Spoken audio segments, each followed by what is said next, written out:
welcome back to the Dissenting Goyim Show. This is episode 19, and we are back from a long hiatus, and it's just because things didn't time up very well. Our schedules were all thrown off, and today we are going to go ahead and jump right into it because, well, we have been sitting on this topic for a couple of weeks. We've gone back and forth and finally decided that this was something that needed to be talked about because there are still people that kind of don't really understand Israel, that think that it's this, some organic, natural, prophetic, biblical movement of people who are Jewish moving back to the promised land, though they were never there in the promised land to begin with. And there's no such thing as the great diaspora because, well, if you ask any Jewish scholar in Tel Aviv, the gayest city in the world, then they can tell you that absolutely not. They have no evidence of it, and they won't attempt to answer the question.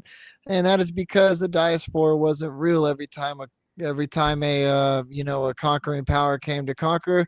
They took the upper elite, then they sent them right back. It happened every time. The Akkadians, the Babylonians, the Romans never kicked anybody out. I know a lot of people think that after the Romans ransacked the temple and found a golden ass in the temple itself, that they then exiled them from the land, and that was 100% not true.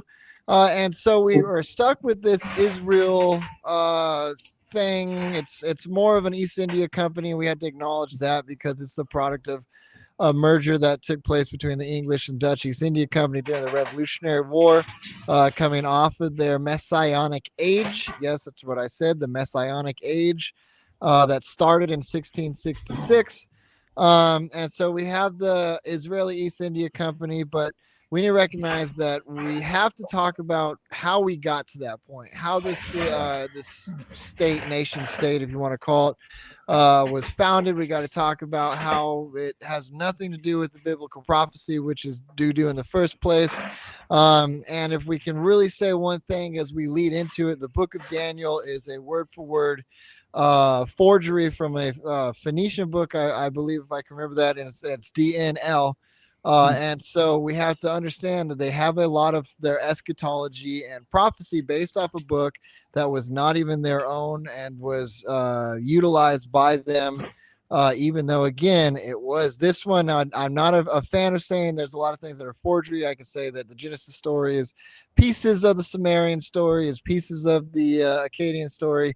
And I won't ever say it's plagiarism, but this book in particular, as far as the argument goes, it is as close as you can get to using the phrase plagiarism. So I am joined here in the studio with James the Elder, and I'm joined here again with our new host of the show, Tracy, Mr. Tracy Wallace, whose pipe seems to get longer every time we go on a show here. At least he got a haircut, I guess.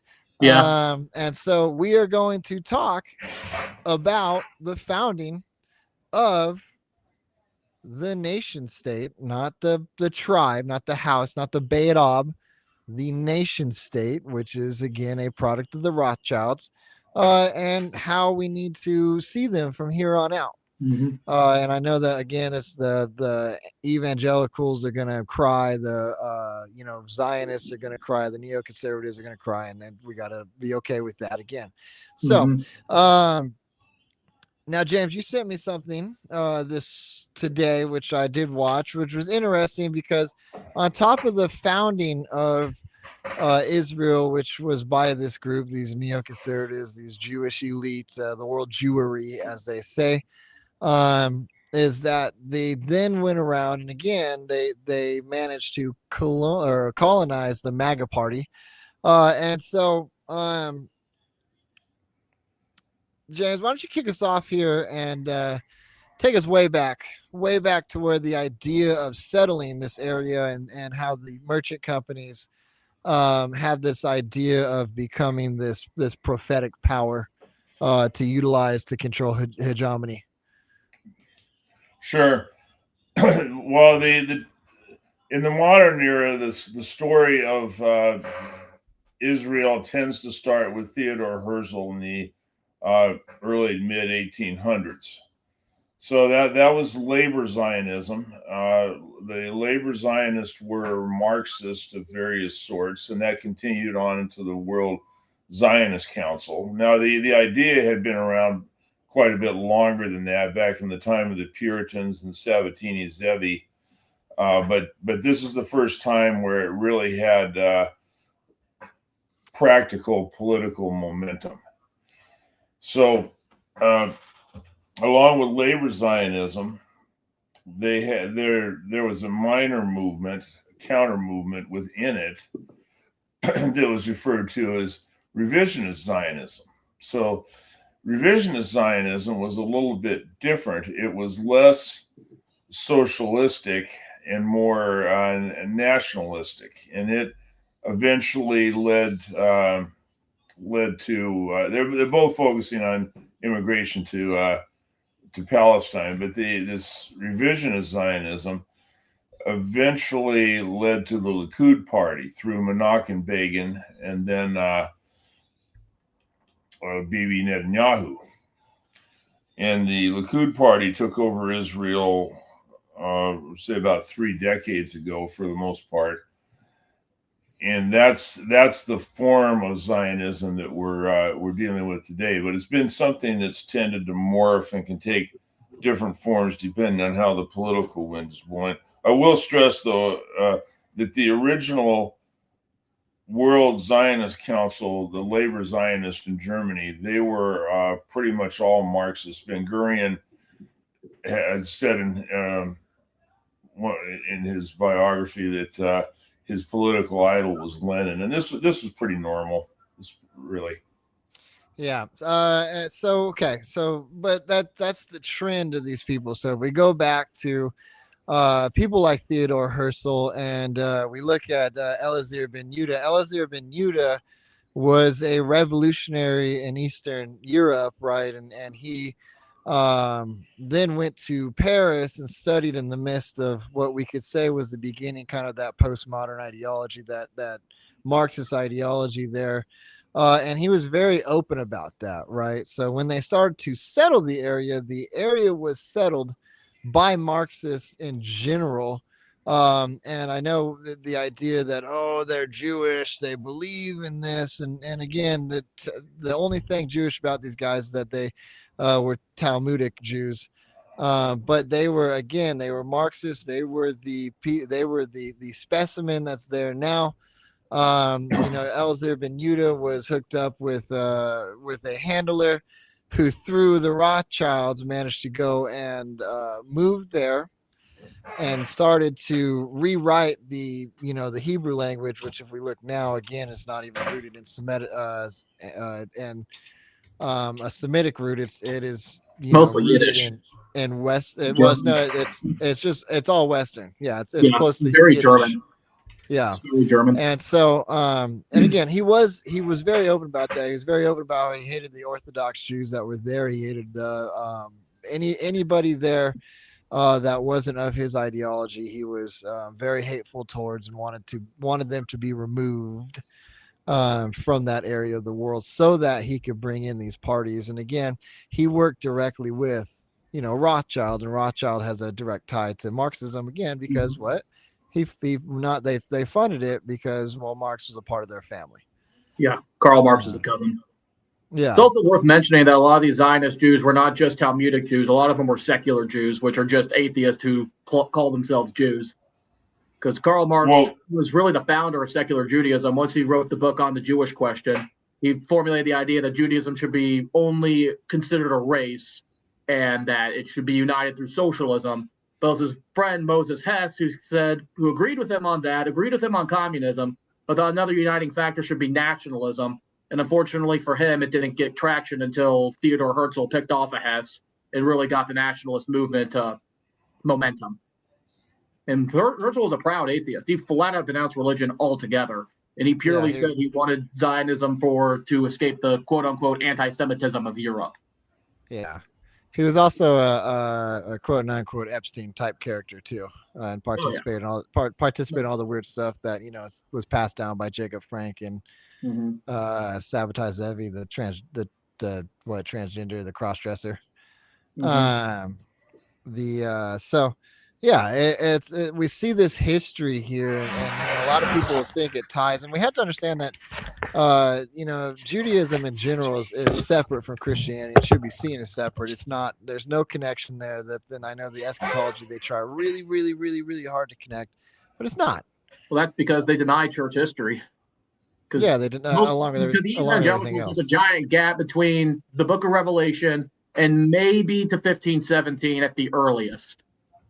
That's the one thing the Catholics and the Orthodox, the other apostolics have. We have the history between that, where we understand that after Christ, the temple was destroyed, the priesthood was killed, the Old Testament form of Judaism was completely destroyed and incapable of being produced now.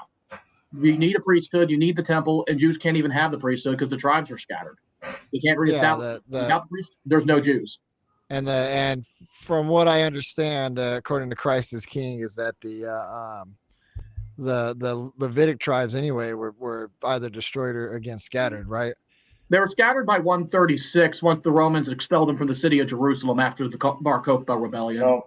But even then, in the year 70, all the Jewish priests were killed. And once the tribes are scattered, can't find the tribe of Levi, can't reestablish the priesthood, and you don't know who's the tribe of Levi, so there's no Jewish priesthood.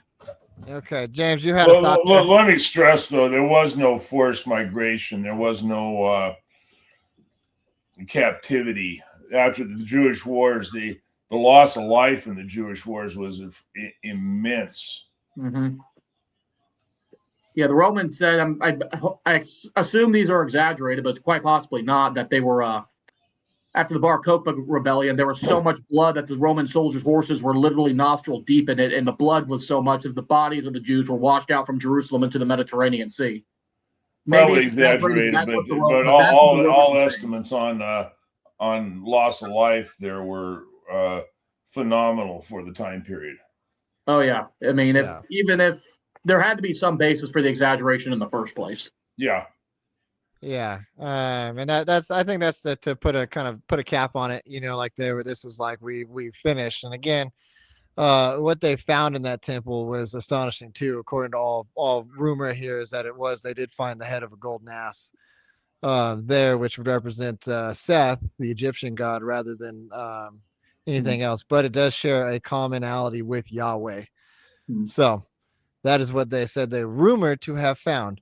So moving forward, though, right, as you had the Eliezer ben Yehuda was the first one to show up, got arrested. Then you had the Theodore Herzl, who came before those guys in the video, just slightly, right, Dad? Well, I put Moses Hess before slightly. Yeah, because you don't have Herzl without Hess, who was Karl Marx's close friend and. Yeah, but the ideology. So the ideology goes. Yeah, the ideology goes back to when Mayor Amcho was growing up with Moses. I forgot his name. It's the little hunchback guy.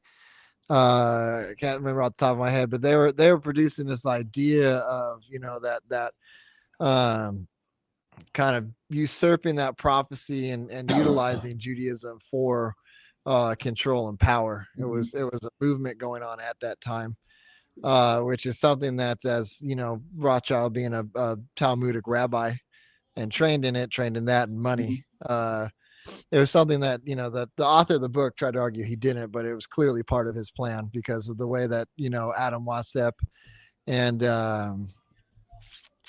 Jacob Frank, there we go, got together and kind of made this funded this religious narrative, so to speak. Right. So moving forward, though, is you had that Theodore Herzl, Dad. With him, how much of this did he move towards? Right, is obviously he was the second wave. The Rothschilds bought it. Eliezer ben Yehuda went in there, kind of paved the way to bring back this Hebrew language so that they could have a language to go along with their identity, which was not Semitic. So what was his role in this? Well, he wrote the founding document or book, although it's quite possible that a couple of associates of his in Germany wrote it.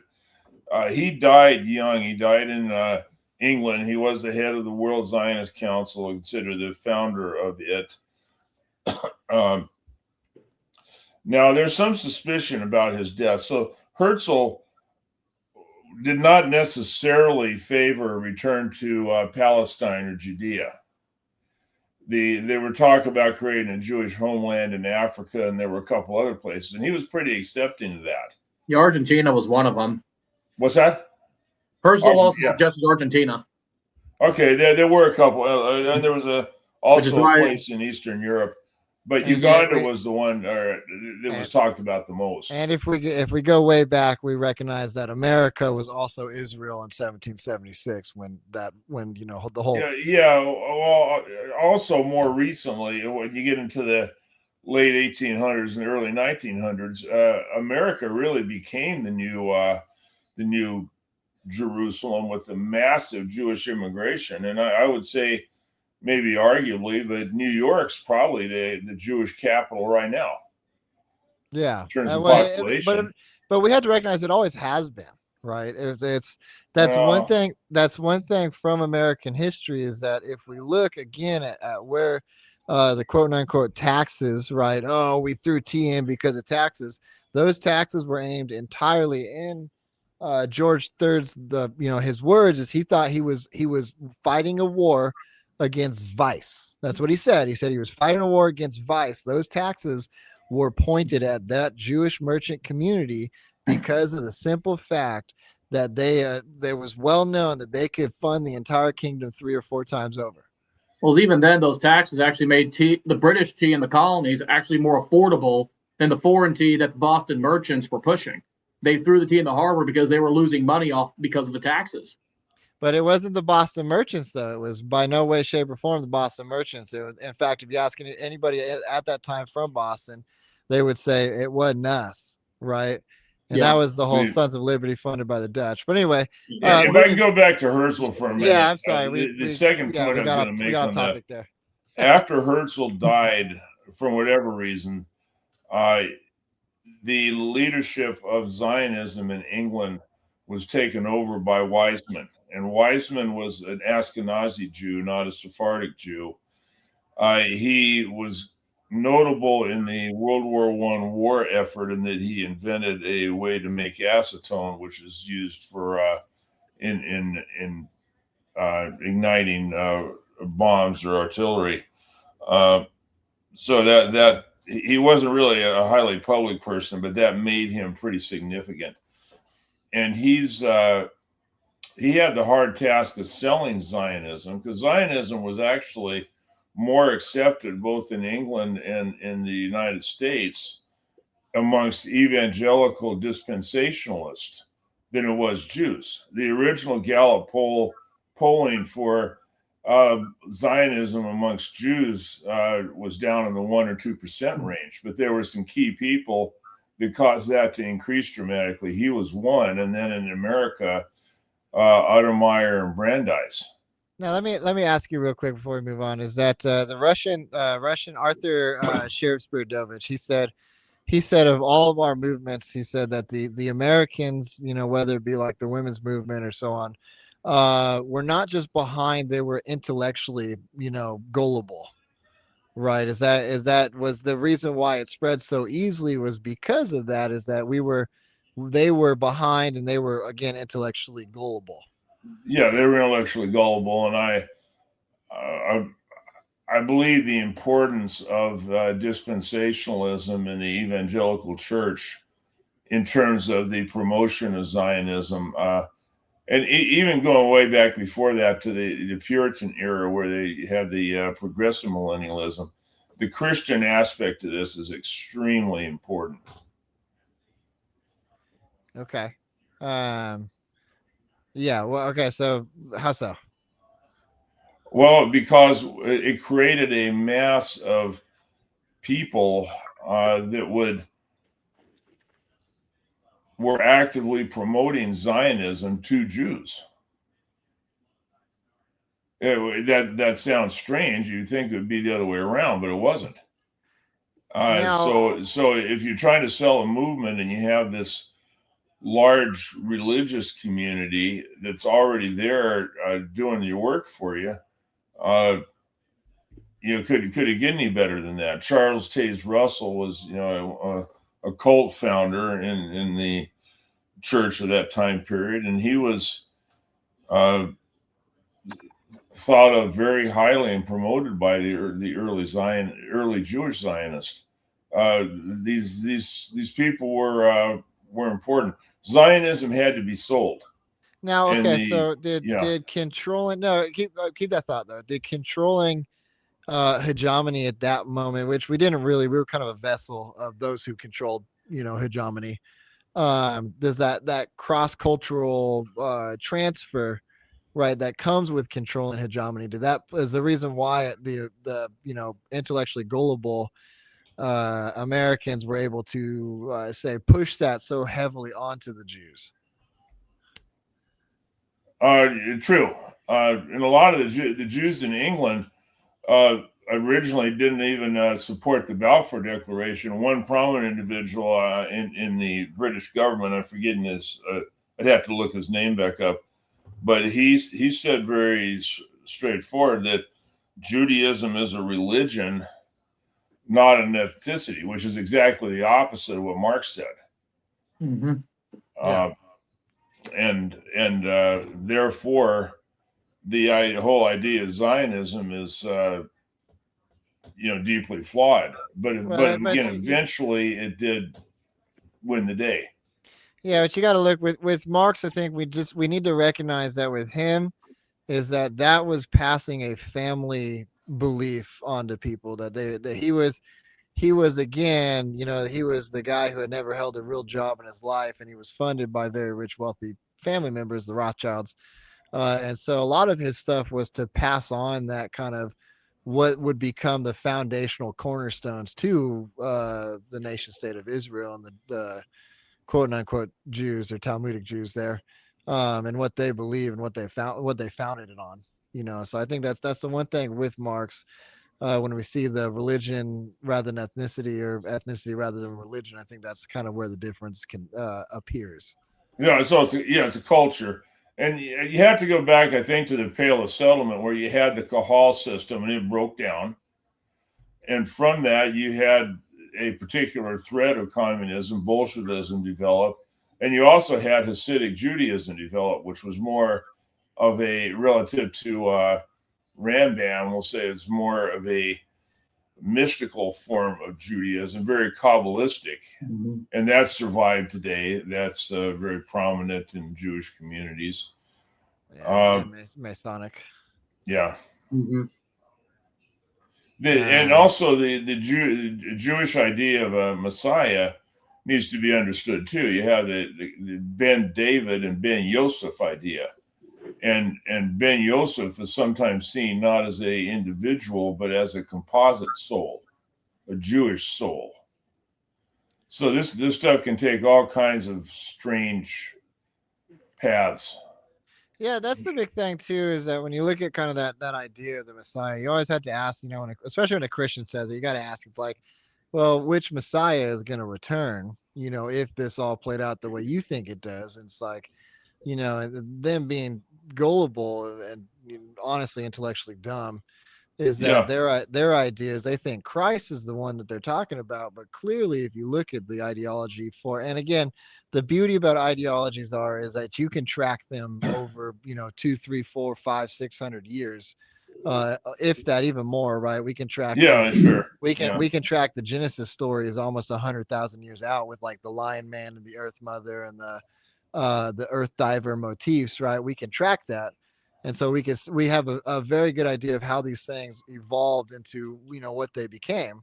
Same thing with Yahweh. You can see him go, start to usurp Baal and all these other, Near Eastern gods into one thing, because, well, when you start bringing the Canaanites into your tribe, then you have to do something like that to get them to follow. It's the same thing with Zionism.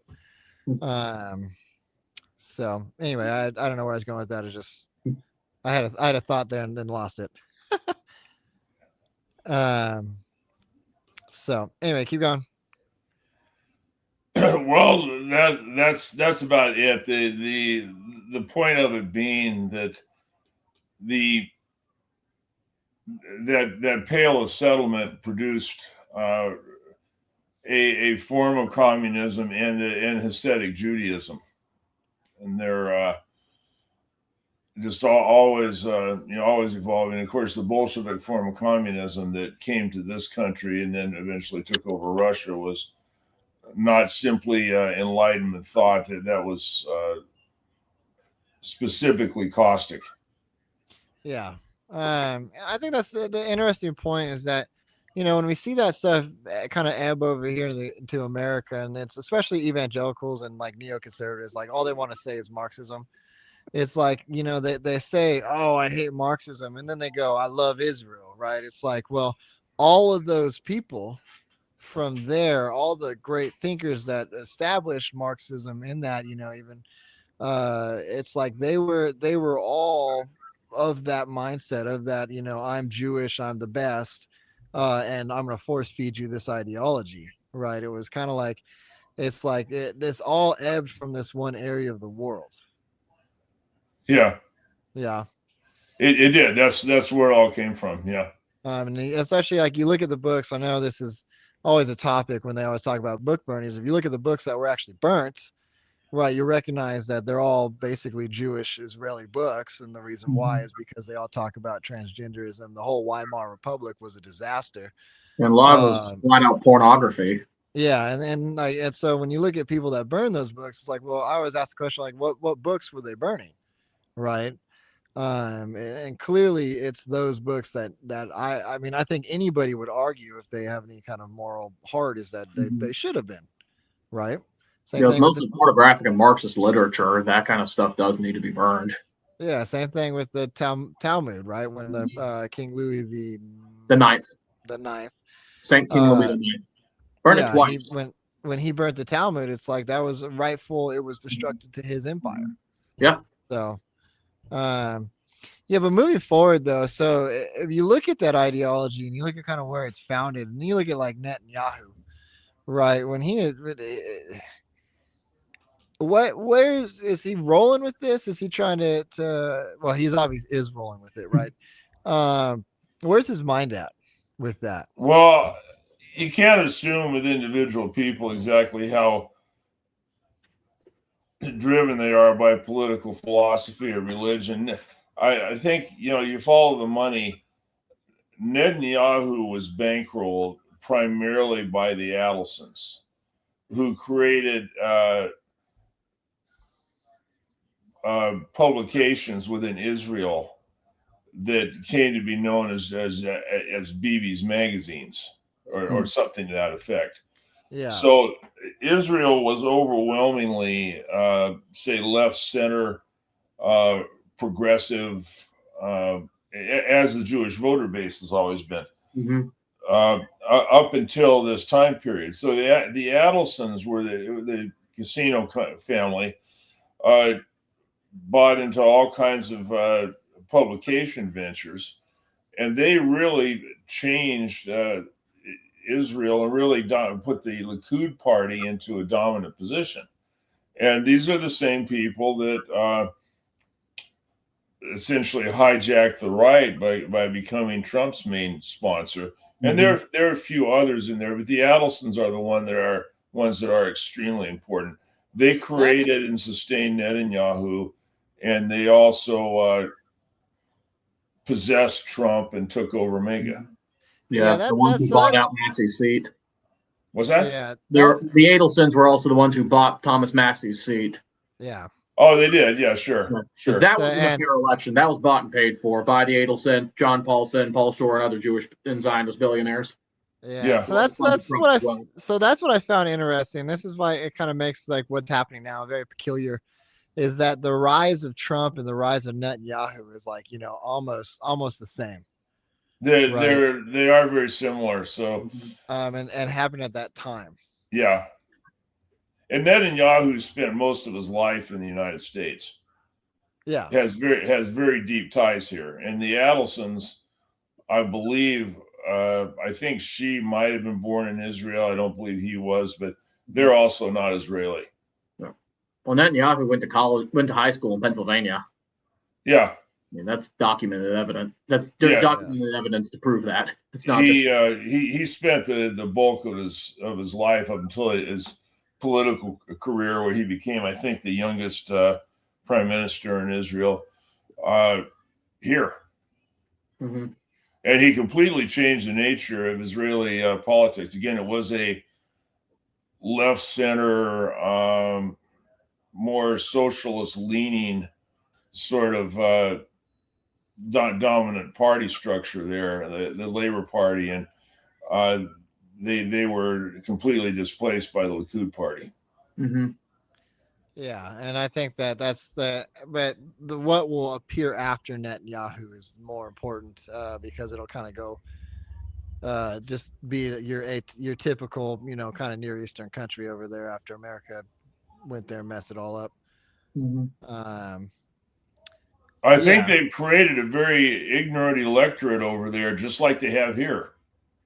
Yeah, very blind, prideful, kind of like from with the one guy on Tucker talked about that. That they're very ignorant, don't know, but it's it's the Israeli nationalism in a way. Yeah, yeah, that's what it is. It's extreme military nationalism. Yeah, and that's the interesting thing, right? So they have the Israeli nationalism, and it's almost like the evangelicals over here have become a part of that, but they've been so, in a lot of ways, revolutionized in that process, right? It's like the ones now are probably a lot worse, than the ones that push Zionism onto these, that group anyway. I would say the ones now actually are quite a bit worse. Yeah. Yeah, I think that they've been revolutionized in that aspect, right? So they'd be willing to march us right into the face of death if it meant that they're getting their, I guess, pie in the sky or mansion in heaven. Which, by the way, in case anybody was curious about it, in the books there where it talks about mansion, that's not actually the word that it uses. It talks about a room that you go and wait, right? So, fun fact that the actual Greek word is talking about a room rather than a mansion or house. Yeah, interesting. Good point. But again, yeah, it's I don't know. It makes you wonder, like, if you look at like why the Adelsons, got these two people to rise at the same time. What is how much connection do they have to the World Zionist Organization, and how much connection does the World Zionist Organization have to the the Red Table, the Cecil Rhodes Group, and the CFR? Okay, so you go back to that time, say end of World War I. You have a whole lot of things happening very, very quickly, and decisions made that were almost immediately, shown to be bad. When Asquith was succeeded by Lloyd George as prime minister, the focus of the war changed to the in it was kind of a lost war, actually, from what England's original objectives were. It was disastrous. Changed to the Middle East. And there were just a few people that were involved with that, the policies that developed there, one being Lawrence of Arabia. But that's where Israel came out of. And the French and the British had agreed to a secret treaty where they were going to divide the place up, which is the French ultimately didn't participate in that, and the Americans didn't support the British venture there between the wars. And that's where the Balfour Declaration came from. They thought it would have, I guess, some strategic effect. But Lloyd George and Wilson were millennialists. Okay. Lloyd George was Welsh. And he had, despite all his moral issues with the many affairs, he had a family background that was linked to the sort of Puritan millennialism. So he actually was a Christian Zionist. Most of the people in the English government at that time weren't, but there were some that were. Okay. And if you look at the letters that Balfour sent to the Rothschilds, essentially, you now can do whatever you want over there. You can settle the land, or you can have it, or whatever, and it's interesting. The whole thing with this is when you look at the socialist aspect of it, right, it's like, and they push so hard over here to have that, it's like, is there a bigger, I guess you can't judge motives, obviously, right? But is there a bigger plan to this whole war and what's happening over there just to push, and does that play a role in it? The Likud party, it has always pursued the greater Israel idea. So what does that mean? Does that mean they actually control the land? Does it mean they create chaos so they're just dominant? The latter one's probably more practical. There's some practical issues with Netanyahu also. If he's not in office, he's probably going to jail. Yeah. Which, by the way, if we look at the chaos aspect, that is the ideology of the Dutch East India Company, right? So that lets you know that company is still very much alive and running. Is the create chaos and undermine, for their ability to win this, so to speak. Yeah, you can control through chaos. It absolutely. Yeah, and that's what they did. That's what they did, is that, and that was very much known. And I know a lot of people think the company's not around, but it is, and it's very much active. And by the way, in case anybody want to know, is that the Orange family actually still is a part of that company. Yeah, but the Greater Israel. So here's the thing with the Greater Israel Project, right? Is at what point do we draw the line with Greater Israel, right? Is that we here when something starts expanding, and we should understand this. If anybody got anything out of their little lame, boring U.S. history class that they took to pass the state test, is that when you start expanding, you don't stop. You have to keep expanding. It's the same thing with capital. Capital has to keep expanding, right? So do they think the Greater Israel Project is just going to stop right there, say at the Sinai Peninsula? Or does anybody realize that's kind of a machine that keeps moving? I mean, that's basic civilizational expansion. Like that's rule number one. You got to keep expanding. There have been Israelis, and I think even actually Mike Huckabee, I remember when he was interviewing Tucker Carlson, said he wants Israel to take over the entirety of the Middle East. Yeah, but it keeps going from there. More than that, of course. It keeps going. True. Their game is to undermine sovereignty, which is, again, it's a Dutch East India Company tactic, is to undermine sovereignty, right? And so when you start just beginning, they want everything. Yeah, when you start playing that game, you keep going. And that's the whole point to this, which is why they control so much of the American government. Yeah, is they have undermined sovereignty. They have America. Mexico just elected a Jewish president who's hardcore Zionist. Argentina, a lot of speculation about Miele becoming converting to Judaism, and he's also been very friendly to the Jews. And with Herzl's plan for taking Argentina, a lot of speculation happens that they're wanting to take that place next. And which, by the way, if you look at where the Jewish money's going, it's over there. Yeah. And even you have rabbis and other Jews in Israel saying they want to relocate to Ukraine now, and because of how much damage the Iranian military has done, and claim that as a new homeland. But with Zelensky, they've already practically done that. Right. So Dad, where's the line then? Where's the line with the Greater Israel Project and the spread of this Israel? Well, the line's typically been essentially around the biblical area. I can't say exactly where it is. Egypt to extending up to maybe part of Iran.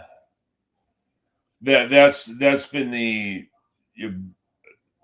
although completely misinterpreted, biblically oriented explanation. I believe it's between the Nile River and I think the Tiber River. Yeah.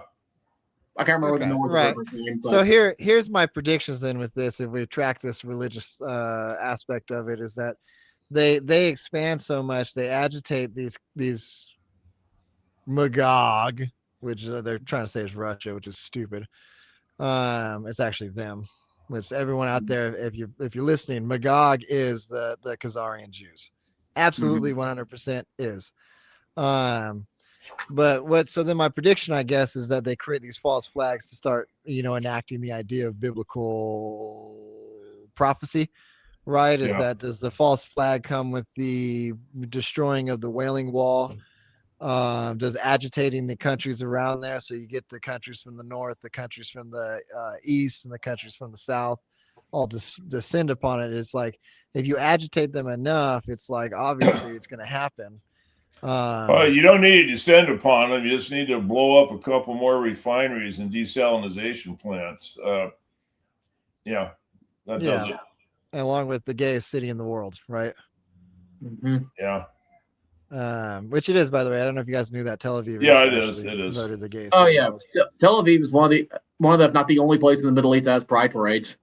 Israel as a whole, for that matter. But I know, but that's the point there, right? If everyone starts lobbing, we're in a predicament here. If everyone starts lobbing missiles at Israel, the oil refineries and things like that, it's like, then you're going to have the idiots of Zionism say, oh, look at it, it's a prophecy. All the Magogs and these people, just as Ezekiel talked about on his very, very, very high trip on drugs, flying on a flying saucer of sorts. Right. Just like he saw. And then that opens up a whole different door, right?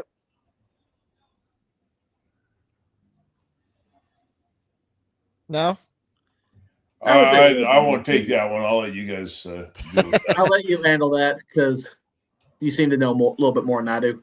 No, I'm just saying it's the religious aspect, right? Is that do they start using that to rebuild the temple and to go on with this and then spread ideas? Anyway. I'm glad I rolled with that one. That was actually. I think the rebuilding the temple, honestly, has a lot more meaning to Christian Zionists than it does in Israel. There's for some it does, but this is going to play out long before you have that. Well, even then, for Christian Zionists to push for a third temple is flat out blasphemous and contradicts the scriptures. I mean, Christ said he's the third temple. That's in the book of John. Yeah, I agree. Yeah. I agree. So I don't know. It's an interesting conversation, I guess, because we covered so much, and this is fun. Obviously, the idea of Israel is what we need to. I think we've hit it home pretty well. The idea that it's not this organic prophetic movement from around the world to back to Israel, right? Because if we look at where the house of Israel is that they've probably never left, according to most scholars, is that they have stayed right where they've been. You know what I mean? Which is the tribe, the house, the Be'edob, and that's not everybody. That's not all Jews because that's wordplay in itself. Jew versus Hebrew. So, do we have any last things to add to that? I know again we covered just about everything that you could in this conversation in such a short amount of time. Short, we've been at this for almost an hour. What? Short, we've been at this for almost an hour. Yeah.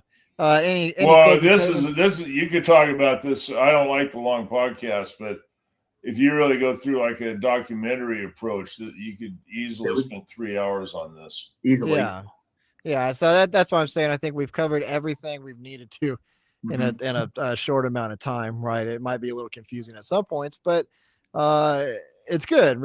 I think when it comes down to it, as a closing thought, is that what people haven't asked is who, right, and how did Israel become a thing, and who settled it when if we look at the demographic and the movements in and out of that area, which there hasn't been, then it's like the Hebrews haven't left. And so this group that's moving in there and settling this area is obviously, and it's not them, it's not the house of Israel. You even look at the word, the Jewish and the Judaism and stuff, you have to ask the question of which kingdom. The kingdoms were never united after that, right? You had the southern kingdom and the northern kingdoms, and they weren't really together after that. Right. So you can't say all Jews anyway, because then you're looking only at the words based off from what I can tell, again, I could be wrong. It's based off the southern kingdom. Right.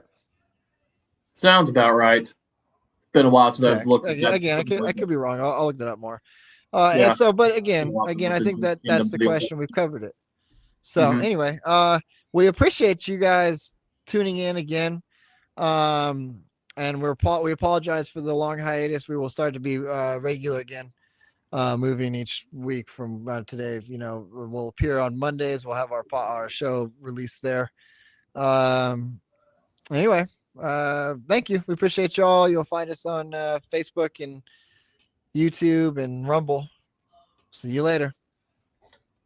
All right.